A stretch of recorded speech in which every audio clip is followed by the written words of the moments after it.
Hi friends, it's your art teacher, Miss Barnett, and this week we've been talking about faces and feelings and how artists are participants when they're creating someone. So the model's personality matters and the artist's personality matters because each artist captures each person in their own unique way.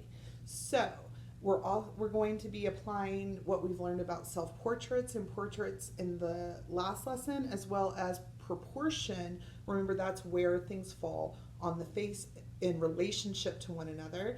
And we're going to be capturing a friend or someone at home, and their personality or their feeling. So what you're going to need today is a piece of paper. I'm working on a big piece of paper. Mine's a 12 by 18. You'll need a pencil to sketch. You might want to use some markers to decorate, or you can use crayons. And I'm going to be using oil pastels today. So you can use any color media that you want. I'll be using oil pastels. So let's get started. All right, my friends, before we get started, you're going to need a photograph or a person to draw from. You want to also make sure that the person is facing directly at you. Remember, we talked about how faces are easier to draw when they look directly at the person. You'll learn more about drawing a face turned or tilted the older that you get. So I think I'm going to do this one of Coach. She looks kind of angry here. And I'm going to get started. So the first thing I'm going to do is I'm going to draw the shape of her head. And remember we talked about the shape of the head is a long or squished oval or upside down egg shape. And she's going to be the main thing in my picture, so I'm going to draw this big. And I'm holding my pencil further down so I have looser control. This will help me not draw so heavy and sketch out my shape. Draw it light till you get it right. Now, let's start working on the proportions of the face. I'm going to add a dotted line very lightly, dividing my picture in half vertically, and then I'm going to find the halfway point, which I think is about here, and that's where her eye line is going to fall. Another dotted line. We can come down further here. Halfway between the eyes and the chin is the nose line, so that'll be the bottom of her nose. And then halfway between the end of the nose and the chin will be the line where her lips meet. Her ears fall just a little bit above her eyes, most people's do, and just about to the end of her nose. And I can take it across with my finger to help me level it out.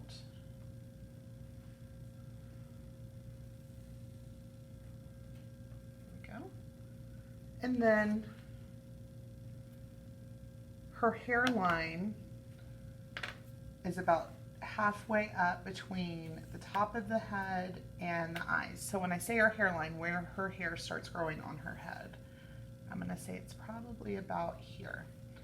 I'm going to sketch a line there very lightly. Great.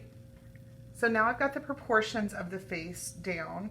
Now I'm going to add the neck. Her neck is going to fall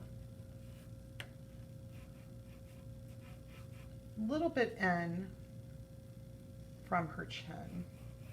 You don't want to go too thin or it looks like she's a lollipop, and you don't want to go too wide or she looks like a football player, like a meathead. Then I'm going to draw the collar of her shirt and let her shoulders go down off the page. Awesome. Take a moment and get to this place in your drawing and come back when you're ready. All right, friends, I hope you've caught up with me and you've added your guidelines onto your picture. Now we're going to start adding the individual parts of the face. So I'm going to start with her eyes. And I'm going to look at the shape it's making. Now she's angry, so her eyes are not quite round, they're a little bit squished. And I'm just following the outline of that shape. We don't have to add too many details in here because we're going to be coming back in with color.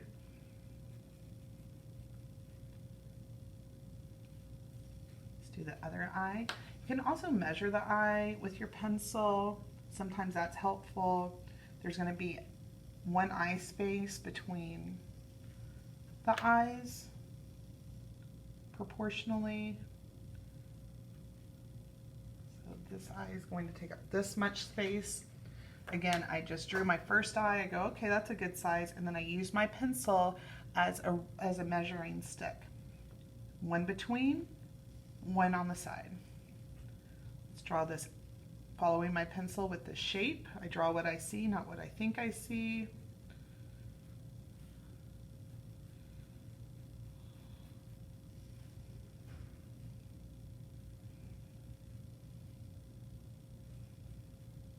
And this eyebrow.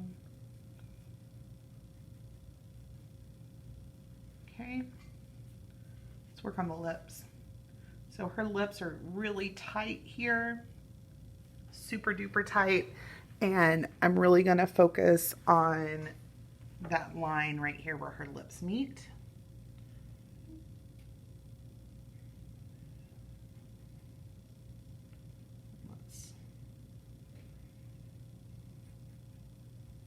You almost can't even see this lip on this side.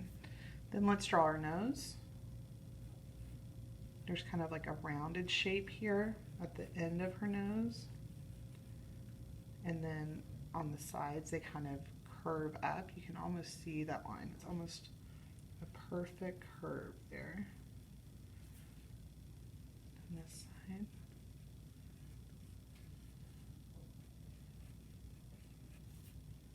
And then some kids do this where they just attach the nose. I am not a huge fan of that because you really don't have a hard line in your nose, but you could focus on these lines up here to capture that shape.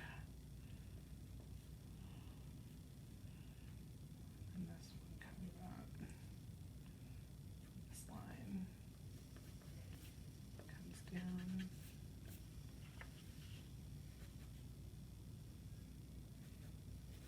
Okay, there's her expression. Now let's do her hair. Her hair comes kind of in this kind of swoopy kind of cut.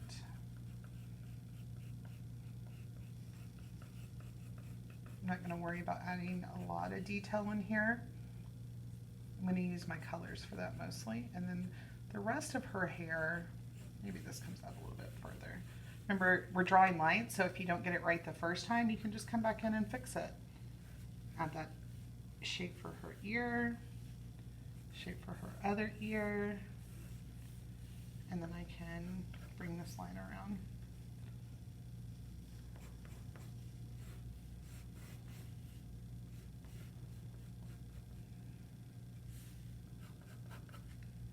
There's one mad coach. Now that I've finished the pencil drawing, I'm going to come back in with my eraser and erase all my guidelines, and I'm going to start fast forwarding the tape so you can watch me add color. Let's get started.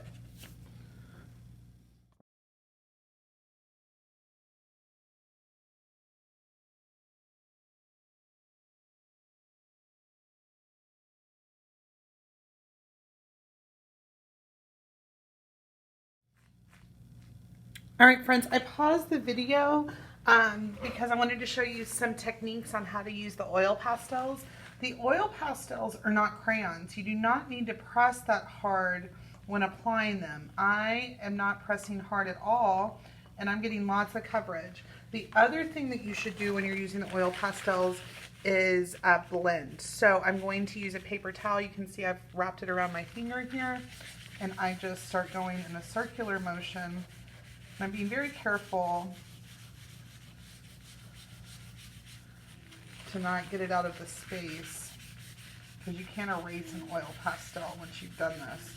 And you can see it's really captured the texture of her skin a lot better than it did when I just came in and was just coloring like a crayon. So if you're using oil pastels, make sure that you're blending, and you can always use these two to make a new color. So let me blend this some more.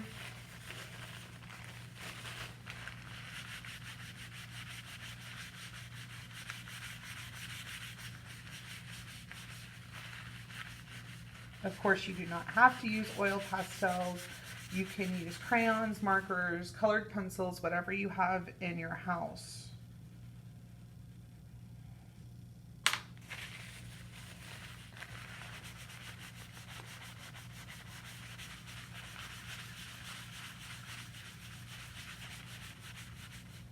There we go.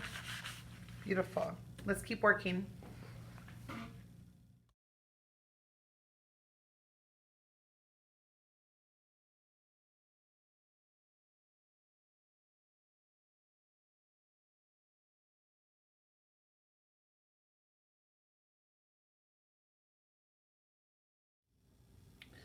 So friends, the video stopped recording when I was working on this, but as you can see, I have finished the portrait part of this project.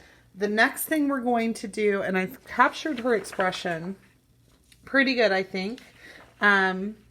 So the next thing we're going to do is we're going to add things around Coach that show her personality and the things that she likes. Remember, we did that on our own project when we did our self-portrait. So we're just going to think about our person, our model, and what they like, and we're going to start adding things to the background. Here we go.